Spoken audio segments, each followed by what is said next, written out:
Bienvenidos a La Hora del Museo, el podcast del Museo Histórico Nacional. Identidad, cultura, patrimonio y más. Soy Rocío Muñoz y te invito a un encuentro diario con la historia y sus protagonistas.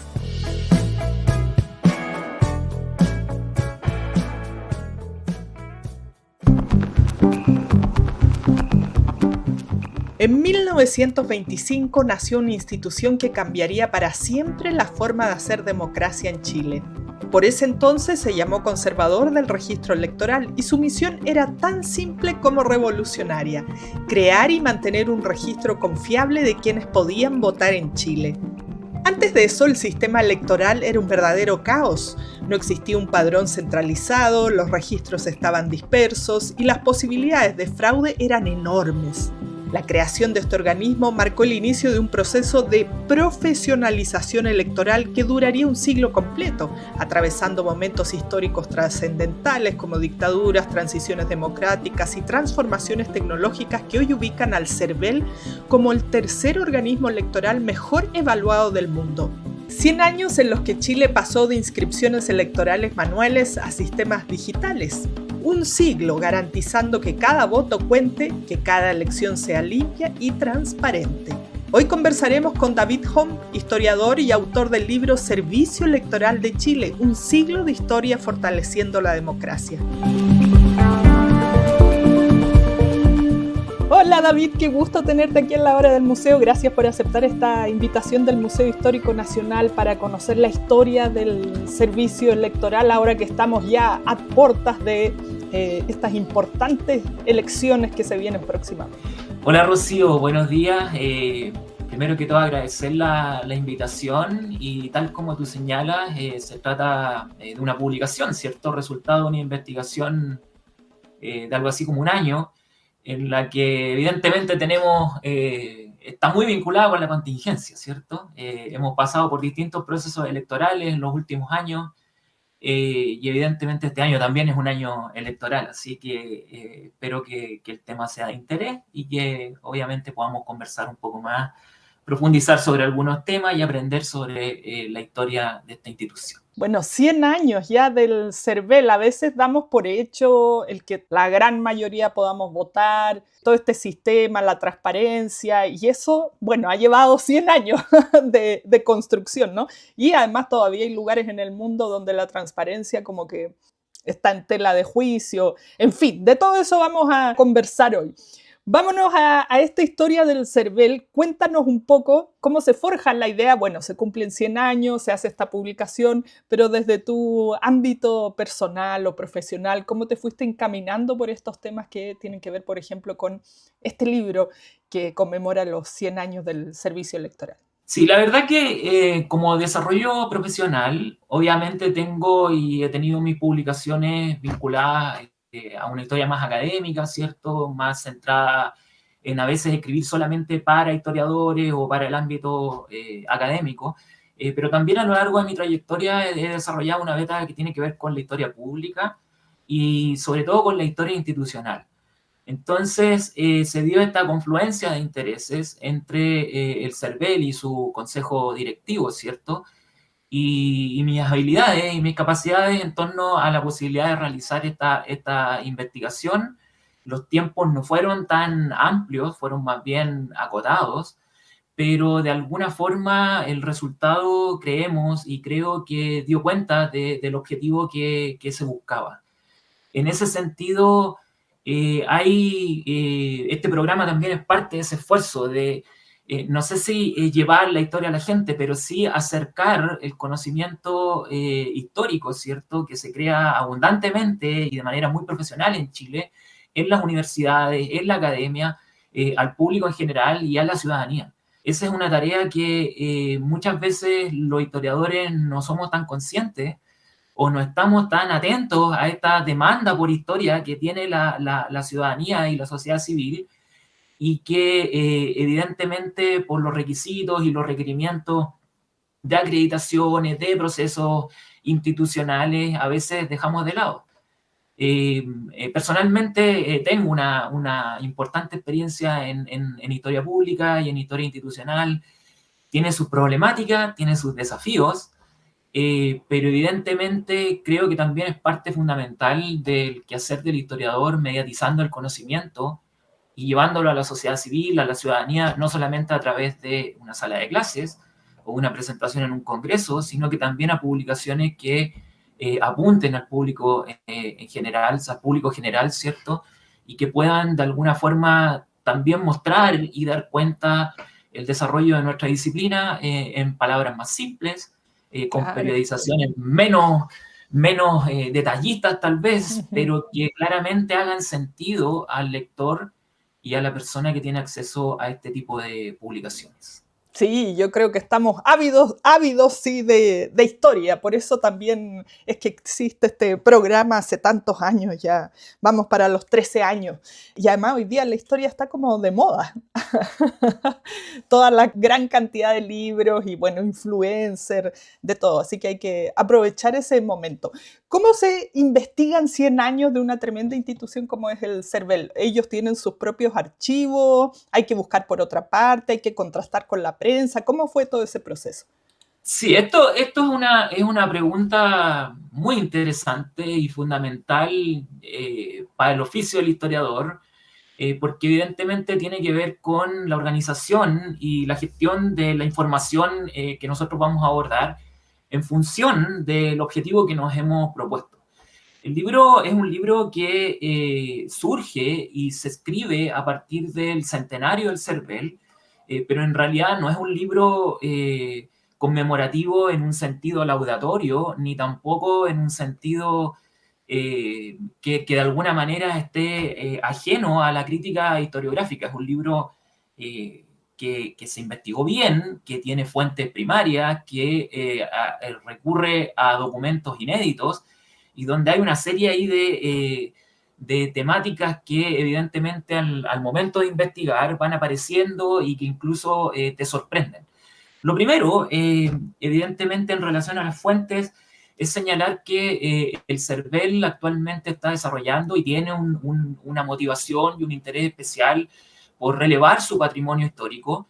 Tienen un archivo histórico institucional, el cual está a disposición de la ciudadanía. Tiene una plataforma online donde se puede acceder a muchos recursos, ¿cierto? Están digitalizando mucho de este material, algunos está disponible, otro va a estar disponible en años o en el futuro cercano. Entonces, de alguna manera, ese archivo que no es tan conocido ni es tan utilizado por los historiadores, constituyó mi principal fuente de información. En ese sentido, sabemos que en algún momento se destruyeron los registros electorales, pero no se destruyó la documentación institucional. Lo que se sigue preservando es esa documentación institucional que tiene que ver obviamente con las dinámicas propias del funcionamiento de la institución y evidentemente esa fue mi principal fuente. Históricamente o historiográficamente hay que distinguir algunas etapas en esta institución. Hoy lo conocemos como CERVEL, lo llamamos CERVEL, Servicio Electoral, ¿cierto?, de Chile, pero en realidad cuando se establece en 1925, su primer nombre es Conservador del Registro Electoral. Fue conocido muchos años y muchas décadas como registro electoral. Hasta el día de hoy utilizamos esa palabra y ese concepto para referirnos a esta institución. Porque precisamente lo que hace es tener el registro electoral de los ciudadanos. Gestionar evidentemente ese registro electoral en función de los actos plebiscitarios, en función de las elecciones y en función de toda instancia que la ley determine. Posteriormente, en 1930, cambia su nombre y asume el nombre de Dirección del Registro Electoral, más conocido como Registro Electoral. Entonces tenemos ahí una primera etapa donde en un primer periodo se llama Conservador del Registro Electoral, luego Registro Electoral, y en 1974 esta institución, tras el golpe de Estado, ¿cierto?, entra en receso y es de alguna forma restablecida, ¿cierto?, como CERVEL en 1986. O sea, el CERVEL el próximo año, como tal, cumple 40 años. Pero la institución como registro electoral tiene 100 años y por lo tanto este año que es tan significativo, tenemos varias fechas y varias celebraciones y conmemoraciones en este periodo y de alguna forma cumple 100 años como registro electoral, como institución encargada de la acreditación y del registro electoral, pero como CERVEL son solamente 39 años, 40 el próximo. Entonces, como historiador, lo primero que uno hace es establecer precisamente una periodización, ¿cierto? Una periodización relativamente clara. En el caso de este libro, era importante hacer una especie de preámbulo, hablar qué ocurría antes de 1925. A eso me refiero en el primer capítulo. En el segundo capítulo es la etapa de registro electoral propiamente tal, de 1925 a 1974, y la tercera etapa es ya del CERVEL desde la década del 80 hasta el presente. Claro, como lo conocemos ahora. Bueno, con todos sus ajustes también, de acuerdo a los tiempos. David, vamos a esos inicios, a ese primer capítulo, como tú decías. ¿Cómo era Chile? ¿Qué estaba ocurriendo que surge la necesidad o se ve la necesidad o ya vienen tiempos de modernización para crear una institución como el CERVEL o como se haya llamado para entonces? Sí, la verdad que no quiero extenderme en ese primer preámbulo, pero sí es importante señalar que las elecciones y el acto de votar han sido parte de nuestra identidad nacional. O sea, nosotros, nuestro primer reglamento electoral es de 1810 y nuestra primera elección es en 1811. Al momento de votar, tú tienes que establecer obviamente reglas. ¿Quién vota? ¿Cómo se vota? ¿Dónde se vota? ¿Y quién lleva el registro de esa votación? Eso, evidentemente, como tú decías, muy acertadamente, nosotros lo damos por hecho. Lo asumimos y pensamos que es parte evidentemente es parte de la modernidad política, pero lo asumimos como algo natural, como algo normal, y muchas veces con muchas ganas, pero también en ocasiones con desgano, vamos a votar. Incluso aquellos que estamos vinculados con el conocimiento histórico, que nos interesa la política.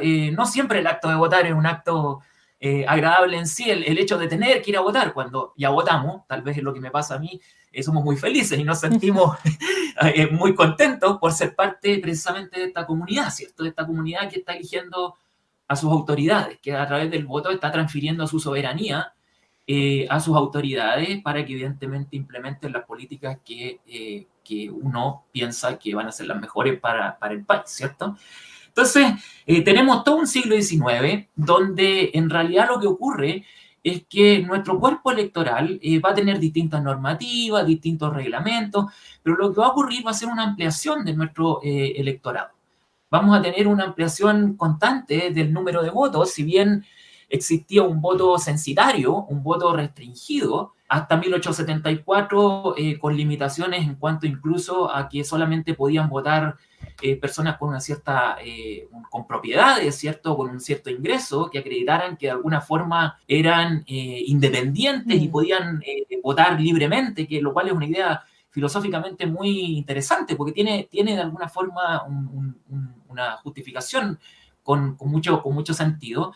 Y me imagino, perdón, que tenían que ser hombres y además leer y escribir, ¿o no? Esa es la otra gran limitación, que tenemos al 50% al menos, o a un poco más del 50% de la población, que son las mujeres, que no podían expresar su derecho a voto. Entonces, si bien vamos construyendo un régimen representativo, tal vez aún no democrático, de hecho la palabra democracia tiene, bueno, distintas connotaciones, pero a principios del siglo XIX se le asocia más bien a la demagogia, más que a lo que en el presente entendemos por democracia. ¿Y qué ocurre? Que tenemos un voto muy restringido, con hombres solamente, en general mayores de 25 años si eran solteros, mayores de 21 años si eran casados, con propiedades hasta 1874, pero tenemos al menos al 50% de la población que está afuera de esta decisión. Eso en realidad desde el presente nos parece totalmente ilógico, totalmente incluso contrario a los derechos humanos, a los valores propios de la democracia, pero también tenemos que situarnos en el momento donde en ninguna parte del mundo existía el voto femenino. Esto va a ir cambiando, va a ir aumentándose el padrón electoral, van a haber reformas electorales, Y ya para acercarme ya al siglo XX, van a haber una serie de procesos que de alguna forma amplían el padrón electoral y hacen que los vicios electorales se hagan de verdad muy notorios y muy manifiestos. Los vicios electorales existieron a lo largo del siglo XIX de manera continua. ¿Como qué, por ejemplo, David? Porque una persona joven que hoy nos escucha, que nació en democracia, además, no se puede imaginar qué es lo que ocurría antes. La principal falencia de los procesos electorales en el siglo XIX es la intervención electoral por parte del oficialismo, de aquel que estaba en el poder, en el gobierno. Designaba a las autoridades, ya fueran municipalidades o intervenía en la Junta de Mayores Contribuyentes, una institución que se crea también para intentar de alguna forma evitar esta opacidad, ¿cierto?, de los procesos electorales, pero en la práctica, en gran medida y en gran cantidad, la persona que era electa era el candidato oficialista. Era raro y era poco común que saliera un opositor electo. Y cuando ello ocurría, obviamente constituía o era el resultado de procesos muy particulares de esa región específica o de ciertas particularidades muy localizadas o focalizadas en un lugar. Con el paso del siglo van a haber otros vicios electorales y un poco aquí lo que tú me preguntabas. El cohecho. El cohecho es la compra del voto, es una compra que no necesariamente implica el pago necesariamente, sino que la adquisición de ese voto y de ese sufragio por medio de distintos mecanismos para controlar precisamente la votación de este elector. Había violencia, las elecciones, hoy en día cuando vemos las noticias, generalmente vemos a una persona ebria, alguien que no quiere ser vocal, que se arranca, otra discusión política entre partidarios y antagonistas, ¿cierto?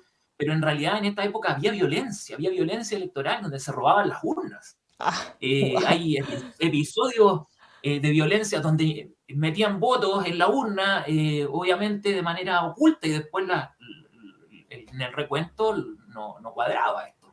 Entonces, una serie de irregularidades que además de el intervencionismo, el cohecho, la violencia, la suplantación de electores, la inclusión en los registros electorales de electores que estaban muertos, por ejemplo, y que aparecía otra persona a votar por esa persona. Y a veces, derechamente, la falsificación de los escrutinios, porque la elección es un proceso muy complejo que tiene varias etapas y que obviamente el recuento de votos, los escrutinios propiamente tal, también es un episodio crítico. Esto, sobre todo el fenómeno del cohecho, la compra del voto, va a acentuarse ya con el siglo XX. El intervencionismo electoral del oficialismo se va haciendo cada vez menos posible, de alguna forma, porque tenemos ya prensa, tenemos periódicos, tenemos una opinión pública un poco más conformada, y por lo tanto el cohecho es el mecanismo que de alguna manera en el cual se sitúan los vicios electorales. Y en 1925 tenemos obviamente un proceso de gran transformación y de gran conmoción nacional, ¿cierto? Precisamente se redacta y se aprueba una nueva constitución, hay toda un aire, ¿cierto?, de cambio en la sociedad chilena, la cual se va a manifestar de alguna forma en este nuevo orden institucional que nos va a regir hasta 1973, o sea, de verdad va a ser muy importante esa transformación.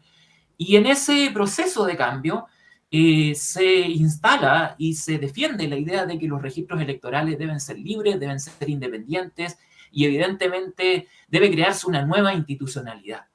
La principal transformación con el periodo previo es que durante muchos periodos del siglo XIX y comienzos del XX, los registros duraban una cierta cantidad de años, 3 años, 9 años, y por lo tanto, en el proceso de inscribirse se cometían muchos vicios y muchas adulteraciones en cuanto a la información. Una de las innovaciones de esta nueva institución, que es el registro electoral, es crear la lógica de la inscripción permanente.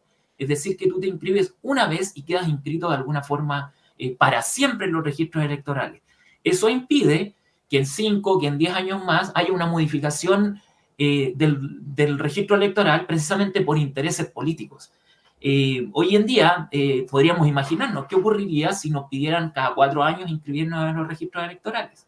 Cada vez habría menos votantes, yo creo. Probablemente habría cierta desafección, habría mucha desconfianza. No quiere decir esto que el régimen de inscripción permanente sea perfecto, ni que sea la solución para esta problemática. Hay países que aún tienen un régimen de inscripción periódica, ¿cierto?, distinta al nuestro, pero que obviamente genera esta relación con la institucionalidad, donde si la institucionalidad está cooptada o tiene una cierta inclinación política y la quiere ejecutar, evidentemente el registro electoral puede estar viciado o puede quedar de alguna forma en entredicho. Entonces, el momento, como tú me preguntabas, responde a este momento de cambio, de transformación. Hay demandas sociales, que también esta Constitución la va a recoger, demandas políticas del sistema político, y lo electoral es clave. Lo electoral, de alguna forma, nosotros, como tú lo señalas, lo damos por hecho, el funcionamiento del sistema electoral, pero en el fondo las reglas electorales son claves y fundamentales para el funcionamiento de la democracia, ¿cierto? Y sobre todo para la legitimación de nuestras autoridades y la legitimación del sistema democrático en el cual estamos insertos. Claro. Qué increíble toda esta historia. Con mayor razón lo que conversábamos al inicio de que, claro, uno, no, que la tira a votar o críticas y miren todo el camino que se ha hecho y cómo ha cambiado, cómo ha evolucionado. Y el mismo hecho de que no haya la violencia que había antes, esto de robarse las urnas, por ejemplo. Bueno. Estamos ahí en 1925. Aquí una pregunta, que no estoy segura si, ahí cuéntanos tú, si es parte también de lo que se va contando en el libro. ¿Cómo han cambiado los votos? Antes eran muy grandes, hoy día depende la cantidad también de candidatos. Se ha ido modificando desde la primera vez que yo voté ahora, la forma en que se cierra también. ¿Qué nos pueden contar de los votos en sí? Sí, los votos obviamente han tenido distintas formas, distintos tamaños y distintas maneras de expresar la preferencia. De hecho, en algún momento, en la década de 1820, existió, por ejemplo, el voto a viva voz. Por lo tanto, era una situación bien particular, no se extendió por mucho tiempo, pero evidentemente algo totalmente insólito para sí, nuestros procederes y nuestros procedimientos, ¿cierto?, actuales.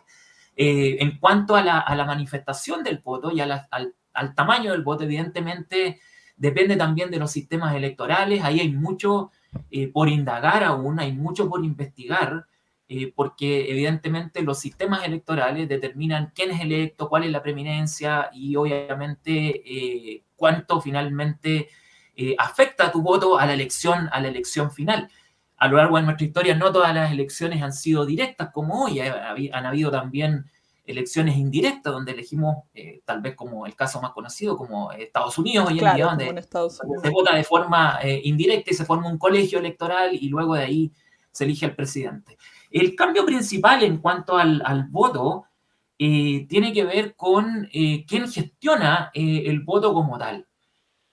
Hasta la creación de la cédula única en 1958, eran los partidos políticos y las tendencias o las corrientes políticas quienes administraban el voto. Y eso se prestaba, evidentemente, para que finalmente existiera poca transparencia en el proceso electoral, ¿cierto? Ahí, evidentemente, hoy en el presente tenemos, creo que personalmente pienso que somos bastante tradicionales y conservadores en cuanto a nuestra, y yo estoy de acuerdo con eso, esto ya ni siquiera tiene que ver con la investigación histórica, con nuestra forma de expresar el voto. En otros países, por ejemplo, se incluye la imagen del candidato o los colores que representan a las coaliciones políticas. En Chile han habido propuestas en torno a esa idea o a esa forma de expresar la votación. Pero creo que esencialmente el cambio principal se va a producir con la cédula única, donde es precisamente el registro electoral quien gestiona los votos propiamente tal. No son los partidos políticos ni las personas las que llegan con su voto o eligen a partir de su propia adhesión política el voto que finalmente van a depositar en la urna. Esto, el hecho mismo de votar, creo que es interesante y es importante señalar que si bien hay toda una institucionalidad que está dada por las leyes, por precisamente el CERVEL, descansa también en la ciudadanía. La ciudadanía, tenemos los vocales de mesa, por ejemplo, que son una figura y cumplen un rol que ha sido tradicional a lo largo de nuestra historia. O sea, siempre hemos tenido vocales de mesa, personas que han estado ahí verificando, evidentemente, que los procesos indicando, orientando, asesorando al votante, pero también verificando que se cumplan todos los pasos. También en el presente vemos como hoy sí el CERVEL tiene personal de enlace, personas que colaboran, y facilitadores. Por ejemplo, en la pandemia fue clave el apoyo de facilitadores, personas que obviamente orientaban y acompañaban a los votantes de la tercera edad o con ciertas limitaciones físicas, precisamente para ejercer finalmente el derecho a sufragio. Entonces, esto de verdad es un tema inmenso y que se puede de alguna manera desglosar y estudiar por etapas y por periodos. Está todo normado, ¿cierto? Está todo regulado, la urna secreta, ¿cierto? Las dimensiones de precisamente las distancias, los espacios de las urnas, ¿cierto? Y obviamente también en el caso de los votos, la información que debe contener. Podría mencionar, respecto al voto, que en algún momento incluso en los archivos del CERVEL me encontré con propuestas de voto electrónico en la década del 50. ¡Ay, pero qué moderno! ¡Qué adelantado! Claro, muy moderno para esa época, y obviamente no fue considerado. Se le contestó a una persona que escribía ofreciendo estos servicios, y obviamente que aparecen ahí esos datos y esas informaciones. Obviamente hay un debate al respecto, pero lo concreto, y al menos desde lo que muestra la investigación histórica y también desde mi opinión, es que nuestro sistema electoral funciona, es libre, es transparente, ¿cierto? Y evidentemente le entrega la legitimidad a aquellos que elegimos en el día de las elecciones. Sí, bueno, justamente quería saber eso, a propósito que mencionabas esta idea de voto electrónico hace ya más de 70 años, qué interesante. Hablábamos del voto en sí, pero respecto a el día en que uno va a votar, esto de que votemos por ejemplo, en colegios o instituciones educativas, que está ahí apoyo de los militares, que hay cierto horario, que tenemos los vocales de mesa, hay una persona que es jefe o director, no sé el nombre exacto del cargo, de los vocales, que la urna es secreta. Todo eso, ¿desde cuándo se fue armando hasta lo que hoy podemos ver? La verdad es que si tuviera que hacer construir una visión panorámica, diría un poco lo que señalaba antes, que hemos sido muy tradicionales, hemos mantenido de alguna forma un patrón, ¿cierto?, de votación relativamente estable a lo largo del tiempo, y todas estas disposiciones están todas muy detalladas en las leyes electorales, ¿cierto?, ley de elecciones, y también en las leyes que regulan el accionar del CERVEL en el presente y antes del registro electoral. Por ejemplo, en cuanto a los días de votación, hace pocos años tuvimos y hemos tenido elecciones con 2 días de votación y se genera una especie de controversia. ¿Qué va a pasar en la noche, ¿cierto? ¿Qué puede ocurrir con las urnas? Y obviamente se diseñan toda una serie de estrategias y procedimientos para resguardar que haya total transparencia y confiabilidad en el sistema. Pero ya en el siglo XIX teníamos elecciones en 2 días. No era algo inusual. Era algo común, y obviamente también había la duda, muchas veces existía inquietud, y a veces ocurrían episodios que eran poco transparentes. Pero eso no quiere decir que lo que esté ocurriendo ahora sea inédito. Cuando uno indaga en la historia se da cuenta que muchas de estas disposiciones tienen una larga data. Y evidentemente nuestro sistema, cómo funciona y por los resultados que entregue, la legitimidad que le entrega a los candidatos y a la ciudadanía, de alguna forma podría decir que es un sistema sólido y que a lo largo del tiempo ha tenido pocas alteraciones, y obviamente que siempre van a surgir voces innovadoras, innovativas, y a veces también es legítimo que eso ocurra porque los tiempos van cambiando precisamente y surgen nuevas tecnologías, nuevas formas y procedimientos a partir incluso de la experiencia comparada. Pero creo que a la luz de la historia y a la luz de nuestras disputas, ¿cierto?, históricas y electorales, creo que nuestro sistema en ese sentido es tradicional y funciona y ha funcionado. Creo que es relevante porque en nuestro país han habido periodos, ¿cierto?, donde hemos tenido muchas elecciones y muchos procesos electorales. Por ejemplo, en la década de 1820, en Santiago, yo lo menciono por ahí en el libro, no había año en que no hubiera elecciones. Y en periodos más recientes, ¿cierto? Si vemos, por ejemplo, el año 2021, un año ahí con muchos procesos electorales, se realizaron 5 procesos electorales y 12 elecciones diferentes. O sea, votamos 12 veces en 12 cédulas, de distinto tamaño, de distinto color, también con un distinto orden.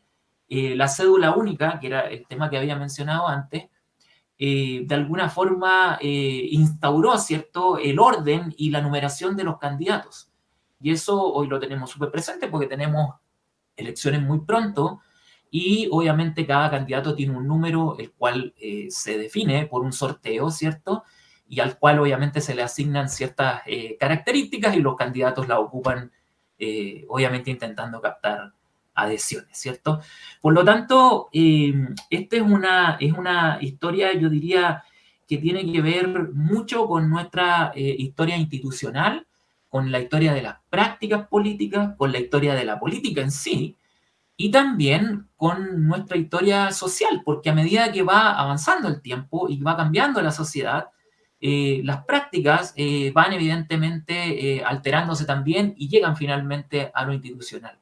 No es una historia que esté centrada en la descripción institucional de dependencias, de funcionarios, de acciones, se entiende desde un punto de vista normativo, reglamentario, sino que más bien es una historia que está conectada con la historia del voto, con la historia electoral y con la historia social de Chile.